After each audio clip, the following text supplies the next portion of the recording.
അപ്പോൾ നമ്മൾ ഇത്രയും കഷ്ടപ്പെട്ട് ഇവിടെ സുബൈക്ക് ജമാഅത്തിന് വന്നത് എന്തുകൊണ്ടാണ്? ഇവിടുത്തെ പോലീസിനെ പേടിച്ചിട്ടാ ആണോ? അല്ല. പിന്നെ ആർക്ക് വേണ്ടിയിട്ടാ? എൻ്റെ അള്ളാഹ്ക്ക് വേണ്ടിയിട്ട്. എനിക്ക് മരിച്ചു പോകണം അല്ലേ? ഇപ്പോൾ വഴിയിൽ എന്തെങ്കിലും കിടക്കുകയാണ്, പരമാവധി നമ്മൾ ആരും ഉണ്ടാവൂല, അതെടുക്കൂല. ഒരാൾക്ക് 10 രൂപ കൊടുക്കാനുണ്ടെങ്കിൽ മാനസികമായിട്ട് നമുക്ക് പേടിയാ, പടച്ചോനെ കൊടുക്കല്ലേ. അങ്ങനെ വലിയൊരു സമൂഹം ഇന്ന് ലോകത്തുണ്ട്. അതുകൊണ്ടാണ് ലോകം ഇന്ന് ശാന്തമായി മുന്നോട്ട് പോകുന്നത്. ഈ ഒരു ബോധം ഇല്ലാതെ വരുന്നത് കൊണ്ടാണ് ഇന്ന് സമൂഹത്തിനിടയിൽ എന്തുണ്ടാകുന്നത്? ക്രൂരകൃത്യങ്ങൾ പെരുകുന്നത്.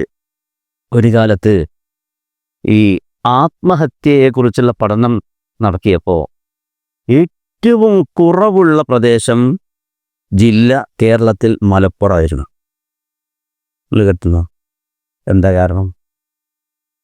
മലപ്പുറത്ത് മുസ്ലിങ്ങൾ എന്ന് പറഞ്ഞാൽ മതവിശ്വാസവും ബോധവും, ആത്മഹത്യ പാപമാണ് എന്ന പേടിയിലൊരു സമൂഹം അവിടെ ഉണ്ട്. എന്തിന് ദ്വീപിലേക്ക് പോകുമോ നിങ്ങൾ?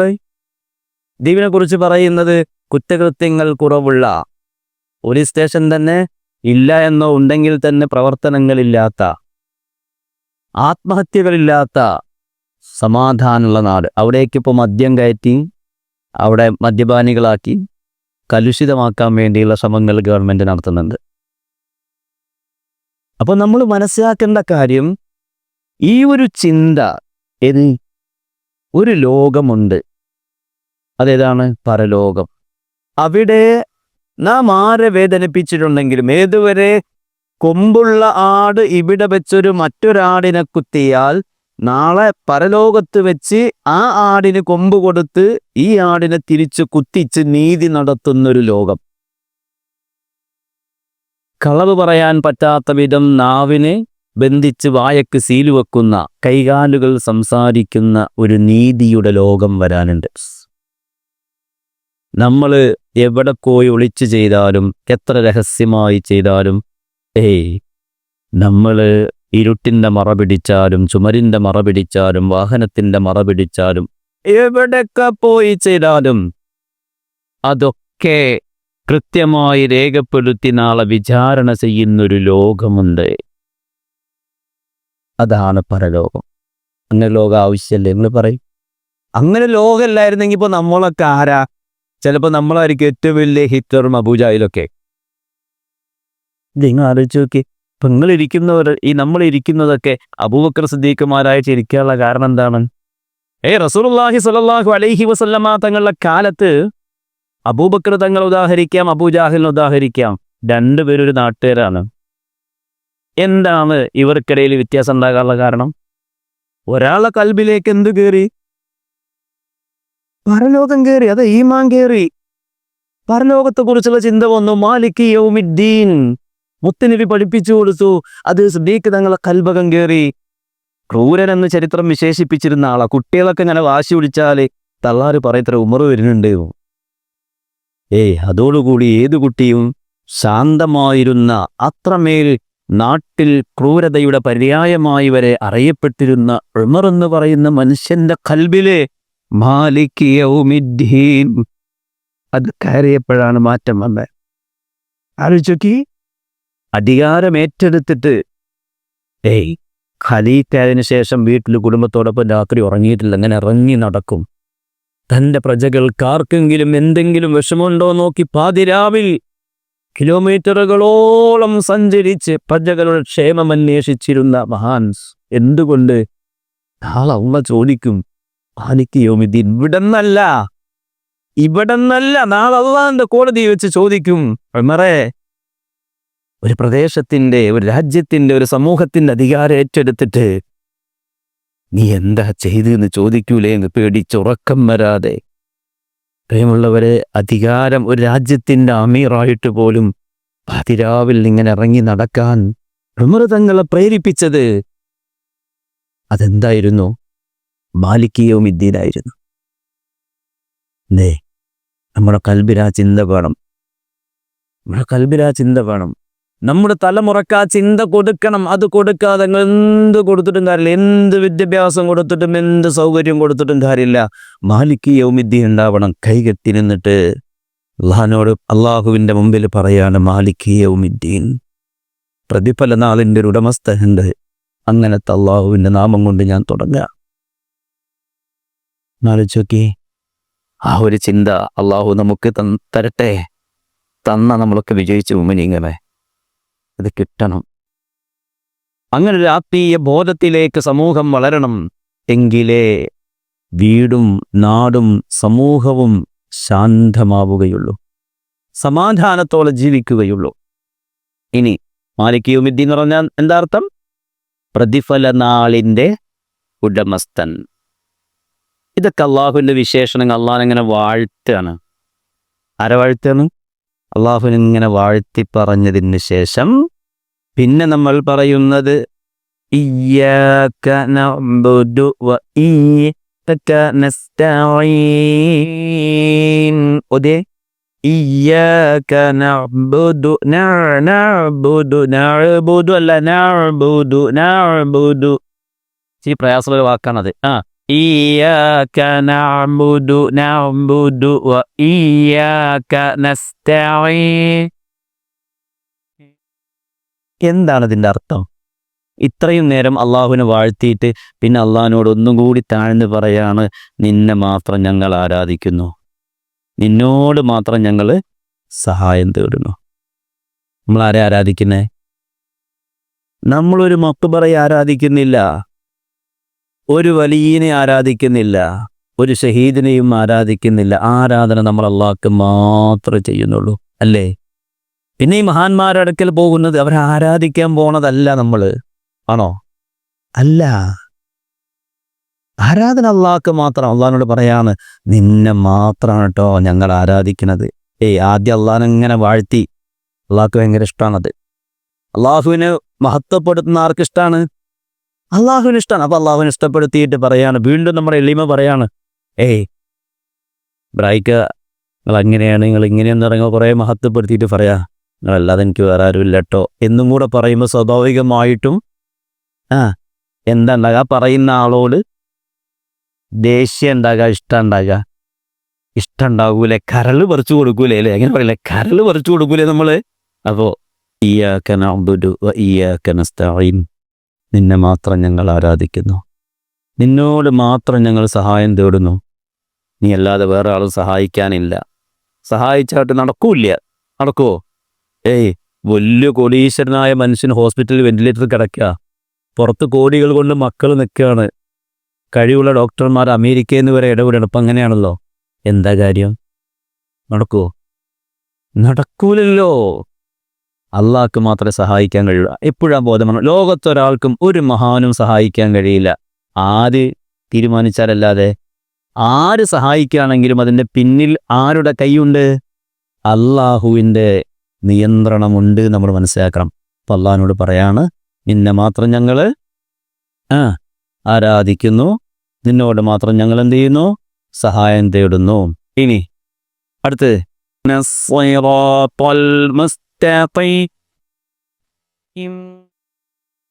ഇത്രയും നേരം നമ്മൾ അള്ളാഹുവിനെ വാഴ്ത്തി അള്ളാഹുവിൻ്റെ മുമ്പിൽ നമ്മുടെ എളിമത്വം നമ്മൾ പറഞ്ഞതിന് ശേഷം അള്ളാഹിനോട് പറയാണ്, ആകയാ ഞങ്ങൾക്കൊരൊറ്റ ആവശ്യമുള്ളൂ. എന്താണ്? ഒരു പ്രാർത്ഥനയാണത്. ഇന്ദിനാ, ഞങ്ങളെ വഴി നടത്തണേ, ഞങ്ങളെ ചേർക്കണേ, ഞങ്ങളെ എന്താ പറയുക, നന്നാക്കണേ. എങ്ങോട്ട്? സിറാത്തൽ മുസ്തഖീം, നേരായ വഴിയിലൂടെ. എന്താ വേണ്ടുള്ളൂ? ഞങ്ങൾക്കൊരാവശ്യമുള്ളൂ. എന്താണ്?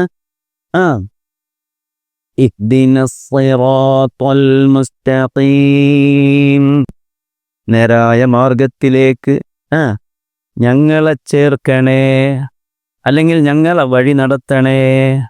അതല്ലേ നമ്മുടെ ആവശ്യം. ഈ സിറാത്തുൽ മുസ്തഖീം എവിടെ അറിയാങ്ങൾക്ക്? സിറാത്തുൽ മുസ്തഖീം എന്ന് പറഞ്ഞാൽ അത് സ്വർഗത്തിലേക്കുള്ള വഴിയാണ്. എവിടേക്കുള്ള വഴിയാണ്? അതിന് വളവും തിരിവൊന്നുമില്ല. മറ്റൊരു സൂറത്തിലുണ്ട്, അന്ന ഹാദാ സിറാത്തീ മുസ്തഖീമാ. ഒരിക്കൽ മുത്തുനബി സല്ലല്ലാഹു അലൈഹി വസല്ലം ആദ്യം നീളത്തിലൊരു വര വരച്ചു. എന്നിട്ട് അതിൻ്റെ 2 സൈഡിലും ചെറിയ ചെറിയ വരകൾ വരച്ചു. എന്നിട്ട് പറഞ്ഞു, സഹാബത്തെ, അള്ള പറഞ്ഞ സിറാത്തുൽ മുസ്തഖീം എന്ന് പറയുന്നതാ ഈ വഴിയാണ്. ഇതുവഴി നേരെയുള്ള വഴി, അതിന് വളവും തിരിവൊന്നുമില്ല. അപ്പുറം കാണുന്നതൊക്കെ ആരെ വഴിയാണ്? അത് ശൈത്താൻ്റെ വഴിയാ. ഈ ഉപവഴികളിൽ ആരിയ്ക്കുന്നുണ്ട്? ശൈത്താൻ ഇരിക്കുന്നുണ്ട്. മൂപ്പരാണ് എന്ത് ചെയ്യണത്? അതൊന്നല്ല, ഇതിലേ പോരണ്ടെന്ന് പറയണ്ടെന്ന്. നമ്മൾ ചിലപ്പോൾ ആൾക്കാരോടൊക്കെ വഴി ചോദിക്കുമ്പോൾ നേരം കാണും അറിയുന്നവരോട് ചോദിച്ചില്ലെങ്കിൽ എന്താക്കും? അവർ വേറെ വല്ല വഴിയും പറഞ്ഞുതരും. നമ്മൾ വല്ല ഇപ്പോൾ ഗൂഗിൾ മാഷോട് ചോദിച്ചു കഴിഞ്ഞാൽ ചിലപ്പോൾ എന്താവും, ചില കുഴിയിലൊക്കെ കൊണ്ടുവരും. എത്ര ആളെ മരിക്കുന്നേ ഗൂഗിൾ മാപ്പ് നോക്കി പോയിട്ട് കേട്ടോ. ചിലത് ഷോർട്ട് കട്ടാണ് അവർ പറഞ്ഞു തരുന്നത്, പക്ഷേ ചില ഷോർട്ട് കട്ടുകൾ ദുരന്തത്തിലേക്കാണ് പോകുന്നത്. അപ്പോൾ സിറാത്തുൽ മുസ്തഖീമിലേക്ക് ഞങ്ങളെ ചേർക്കണം. ഈ സിറാത്തുൽ മുസ്തഖീമിൻ്റെ അറ്റമിരിക്കുന്നത് അതാണ് ദാറുസ്സലാം എന്ന അള്ളാന്റെ സ്വർഗം. അള്ള പറയുന്നുണ്ട്, വല്ലാഹു യദ്ഉ ഇലാ ദാരിസ്സലാം. നിങ്ങളെ നമ്മൾ എങ്ങോട്ട് വിളിക്കുകയാണ്? ദാറുസ്സലാമിലേക്ക് വിളിക്കുകയാണ്. എന്താണ് ഈ ദാറുസ്സലാം?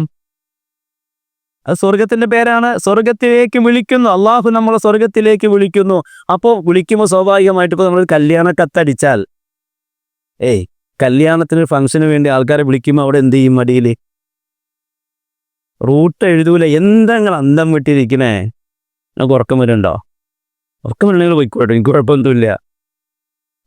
ചില മൂത്രമൊഴിക്കാൻ മുട്ടുന്നുണ്ടാവും, ബുദ്ധിമുട്ടിരിക്കരുത്. കാരണം വെള്ളം ഒരുപാട് കുടിച്ചവരായിരിക്കും നമ്മളൊക്കെ, പോയി മൂത്രമൊഴിച്ച് വരിക. പോട്ടെ. ഇത് പറ, ഒരു വിവാഹ ക്ഷണക്കത്തയച്ചാൽ നമ്മൾ എന്താ ചെയ്യുക? അടിയിൽ എന്ത് ചെയ്യും? റൂട്ട് എഴുതൂലേ? ലൊക്കേഷൻ വിടൂലേ? അള്ള സ്വർഗം വെച്ച് നമ്മളെ കാത്തിരിക്കുകയാണ്. എന്നിട്ട് അതിലേക്ക് എന്ത് ചെയ്തു? റൂട്ട് പറഞ്ഞു തന്നു. അതേതാ റൂട്ട്? സിറാത്തുൽ മുസ്തഖീം. നമുക്കെന്താ വേണ്ടതും? നമുക്ക് ആ റൂട്ട് കൂടെ പോകണം. എന്നിട്ട് എവിടെ എത്തണം? അള്ള ഒരുക്കി വെച്ച സ്വർഗത്തിലെത്തണം. വേണ്ടേ? എവിടെ എത്തണം? ഈ ദാറുസ്സലാം എന്ന സ്വർഗത്തിലെത്തണം. അതിന് ഇതിൽ പോയാലേ നടക്കുള്ളൂ. സിറാത്തുൽ മുസ്തഖീമിലൂടെ പോയാലേ നടക്കുള്ളൂ. അപ്പൊ നമ്മൾ അള്ളാഹിനോട് പറയാണ്, ഇഹ്ദിനസ് സിറാത്തുൽ മുസ്തഖീം. പറയാ, അതിൻ്റെ അർത്ഥം പറയാ, ചൊവ്വായ പാതയിലേക്ക് ഞങ്ങളെ നയിക്കണേ, അഥവാ സിറാത്തുൽ മുസ്തഖീമിലേക്ക് ഞങ്ങളെ നയിക്കണേ. അതിന് അറ്റെവിടെയാണ്? സ്വർഗത്തിലാണ്. ഓക്കെ, ഇനി അടുത്ത മണി വേഗം പറയാം. സിറാത്തുല്ലദീന അൻഅംത അലൈഹിം. ഈ വഴി ആരെ വഴിയാണെന്നറിയുമോ? നീ അനുഗ്രഹിച്ചവരുടെ വഴിയാണ്. ആരുടെ? അള്ളാഹു അനുഗ്രഹം ചൊരിഞ്ഞവരുടെ വഴിയാണ്. അതാരുടെയാണ്? മഅല്ലദീന അൻഅമ അലൈഹിം മിനൻ നബിയീൻ വസ്സിദ്ദീഖീൻ വശുഹദാഇ വസ്സാലിഹീൻ. നബിമാരുടെ, സിദ്ദീഖുമാരുടെ, ശുഹദാക്കളുടെ, സാലിഹീങ്ങളുടെ വഴിയാണ് ആ വഴി. അതിലൂടെ ഞങ്ങളെ നയിക്കണമേ. ഉണ്ടോ? അതാണ് സിറാത്തുല്ലദീന അൻഅംത അലൈഹിം. നീ അനുഗ്രഹം ചൊരിഞ്ഞവരുടെ വഴിയിലേക്ക് ഞങ്ങളെ നയിക്കണമേ. പിന്നെ ആരുടെ വഴിയല്ല? ഗൈരിൽ മഗ്ദൂബി അലൈഹിം വലദ്ദാലിൻ. കോപിക്കപ്പെട്ടവരുടെയും വഴി പിഴച്ചവരുടെയും വഴിയിലല്ല ഞങ്ങളെ ചേർക്കേണ്ടത്. ആരെ കോപിക്കപ്പെട്ടവരും വഴി പിഴച്ചവനും? അള്ളാഹിന്റെ കോപത്തിന് വിധേയമായ വിഭാഗമുണ്ട്. അവരാതാ? ആരാ? യഹൂദികളാണ്, ജൂതന്മാരാണ്. അവരുടെ കയ്യിലിരിപ്പ് കൊണ്ടാണ് അള്ളാഹു എന്ത് ചെയ്തു? അവരോട് കോപിച്ചിട്ടുണ്ട്. പിന്നെയോ പിഴച്ചവരാരാണ്? അത് നസാറാക്കളാണ്. ആരാണ്? നസാറാക്കൾ. നസ്രാണികൾ എന്നൊക്കെ നമ്മൾ പറയില്ലേ, നസ്രാണികളാണ്. അവരുടെ വഴിയിലല്ല. അപ്പൊ ജൂതരുടെയോ ക്രൈസ്തവരുടെയോ വഴിയിലല്ല. പിന്നെയോ നബിമാര് പോയ, സിദ്ദീഖീങ്ങൾ പോയ, ശുഹദാക്കന്മാർ പോയ, നീ അനുഗ്രഹിച്ച ആ മുസ്തഖീമായ വഴിയിലേക്ക് ഞങ്ങളെ ചേർക്കണേ എന്നാണ് നമ്മൾ ഫാത്തിഹയിൽ പറയുന്നത്. അതാണ് അള്ളാഹ് അത്രയൊക്കെ വാഴ്ത്തിയിട്ട് നമ്മൾ തേടുന്ന തേട്ടത്തിൻ്റെ സാരം. ഒരു കാര്യം കൂടി മനസ്സിലാക്കിക്കോ, എപ്പോഴും അള്ളാഹുവിനോട് നമ്മൾ അവനെ വാഴ്ത്തിക്കൊണ്ട് അള്ളാഹുവിനോട് തേടിയാൽ അള്ളാഹ് സ്വീകരിക്കും. അതുപോലെ തന്നെ അള്ളാഹുവിന് ഇഷ്ടമുള്ള കർമ്മങ്ങൾ ചെയ്ത് അല്ലെങ്കിൽ സ്വതക്കകൾ ചെയ്ത് അള്ളാഹുവിനോട് തേടിയാൽ സ്വീകരിക്കും എന്നതിൻ്റെയൊക്കെ തെളിവാണ് ഫാത്തിഹ. അപ്പം ഇതൊക്കെ നമ്മൾ പറഞ്ഞിട്ട് ലാസ്റ്റ് പറയാണ് ആമീൻ. എങ്ങനെ? ആമീൻ. എന്താ എൻ്റെ അർത്ഥം? നീ ഉത്തരം ചെയ്യണേ, നീ ഉത്തരം ചെയ്യണേ. ഇമാമ് പറയുമ്പോൾ ഈ വലിയ പ്രാർത്ഥനയ്ക്ക് നമ്മൾ എന്ത് ചെയ്യാണ്? ആമീൻ പറ. അപ്പം ഇതാണ് ഫാത്തിഹ. ഒരുപാട് അർത്ഥങ്ങളുണ്ട്, മഹത്വങ്ങളുണ്ട്, പ്രത്യേകതകളുണ്ട്. നെഞ്ചിലേറ്റുക, തെറ്റുകൂടാതെ പാരായണം ചെയ്യാൻ വേണ്ടി പഠിക്കുക, അങ്ങനെ അത് പാരായണം ചെയ്യുക, അർത്ഥങ്ങളൊക്കെ ശ്രദ്ധിച്ച് സൂക്ഷിച്ച് അറിഞ്ഞ് പാരായണം ചെയ്യുക. അള്ളാഹു കബൂൽ ചെയ്യട്ടെ. ആമീൻ. യാ അള്ളാഹ്, ഞങ്ങളുടെ പാപങ്ങളൊക്കെ പുറത്തു തരണേ അള്ളാഹ്. ഞങ്ങളുടെ പ്രിയപ്പെട്ടവർക്കും പുറത്തു തരണേ അള്ളാഹ്. ആപത്തുകൾ, മുസീബത്തുകൾ, സിഹറുകൾ, മാരണങ്ങൾ, മാറാവ്യാധികൾ, മാരക രോഗങ്ങൾ, പകർച്ചവ്യാധികൾ, വൈറസ് ബാധകൾ, തൊലിപ്പുറത്തുള്ളതും അകത്തുള്ളതുമായ രോഗങ്ങൾ, അപകടങ്ങൾ, അപകട മരണങ്ങൾ, പെട്ടെന്നുള്ള മരണങ്ങൾ, ആഖിബത്ത് മോശമാകുന്ന മരണങ്ങൾ, പോസ്റ്റ്മോർട്ടം ചെയ്യപ്പെടേണ്ടുന്ന മരണങ്ങളെ തൊട്ടെല്ലാം ഞങ്ങളെയും ഞങ്ങൾക്ക് വേണ്ടപ്പെട്ട എല്ലാവരെയും കാത്തിരക്ഷിച്ച് ഞങ്ങളിലും ഞങ്ങൾക്ക് വേണ്ടപ്പെട്ടവരുമുള്ള രോഗികൾക്ക് ശിഫാവും നൽകി അനുഗ്രഹിച്ച് ഞങ്ങളിൽ നിന്ന് മൺമറഞ്ഞു പോയവർ ഞങ്ങളുടെ പള്ളിയുടെ ചുറ്റുഭാഗത്തും ഞങ്ങളുടെ ഖബർസ്ഥാനിലും മറമാടപ്പെട്ട മുഅ്മിനീങ്ങൾക്ക് പുറത്തു നൽകി അവരെയും ഞങ്ങളെയും സ്വർഗ്ഗത്തിൽ കൂട്ടിത്തരണേ അല്ലാഹ്. ഞങ്ങളുടെയൊക്കെ ജോലി, ജീവിതം, കുടുംബം, ഇടപാടുകൾ, ഇടപെടലുകൾ, ഉപജീവന മാർഗ്ഗങ്ങളിലൊക്കെ റാഹത്തും ബറക്കത്തും തന്ന് കഷ്ടനഷ്ടങ്ങളിൽ നിന്നും സകല ഷർറുകൾ, ഫിത്തന, ഫസാദുകളിൽ നിന്ന് ഞങ്ങളെ കാക്കണേ അല്ലാഹ്. ഞങ്ങളുടെ ഉമ്മത്തിന് സലാമത്ത് നൽകണേ അല്ലാഹ്. അല്ലാഹുവേ, പരിശുദ്ധ ഖുർആൻ ആഴത്തിലറിയാൻ, പഠിക്കാൻ, അതനുസരിച്ച് ജീവിക്കാനുള്ള തൗഫീഖ് തരണേ റഹ്മാനെ. ഞങ്ങളെ കൈവെടിയല്ല റഹ്മാനെ. അല്ലാഹുവേ, ഞങ്ങൾ സാധുക്കളാണ്, ദുർബലരാണ്, ഞങ്ങളെ കൈവെടിയല്ല റഹ്മാനെ. ചെയ്തു കൂട്ടിയ പാപങ്ങളുടെ പേരിൽ, നന്ദികേടിൻ്റെ പേരിൽ ഞങ്ങളോട് മുഖം തിരിക്കല്ല റബ്ബേ. പാപമോചനം തന്ന് അനുഗ്രഹിക്കണേ അല്ലാഹ്. അല്ലാഹുവേ, നിന്റെ പരിശുദ്ധ ഭവനത്തിൽ സുബഹി ജമാഅത്തിനായി ഒത്തുകൂടിയ ഈ സഹോദരങ്ങൾക്ക് രണ്ട് ലോകത്തും സന്തോഷവും സ്വർഗത്തിലിടവും നൽകണേ അല്ലാഹ്. ഈ മാസത്തെ ഞങ്ങൾക്ക് അനുകൂലമാക്കി താ റബ്ബേ. പ്രതികൂലമാവുന്നതിന് തൊട്ട് കാക്കു റബ്ബേ. ഞങ്ങളുടെ പള്ളിയുടെയും തറവാട് പള്ളിയുടെയൊക്കെ വിവിധ ആവശ്യങ്ങൾക്ക് വേണ്ടി സഹായിച്ചവരുണ്ട്, ആഭരണങ്ങൾ വരെ തന്നവരുണ്ട്. അവർക്കൊക്കെ അതുപോലെ ഇതിനു വേണ്ടിയൊക്കെ ഖിദ്മത്തുകൾ ആത്മാർത്ഥമായി ചെയ്തവരുണ്ട്. അവർക്കൊക്കെ രണ്ട് ലോകത്തും സന്തോഷവും സ്വർഗത്തിലിടവും നൽകണേ അല്ലാഹ്. ആമീൻ യാ റബ്ബൽ ആലമീൻ. അസ്സലാമു അലൈക്കും വറഹ്മത്തുള്ളാഹി വബറകാതുഹു.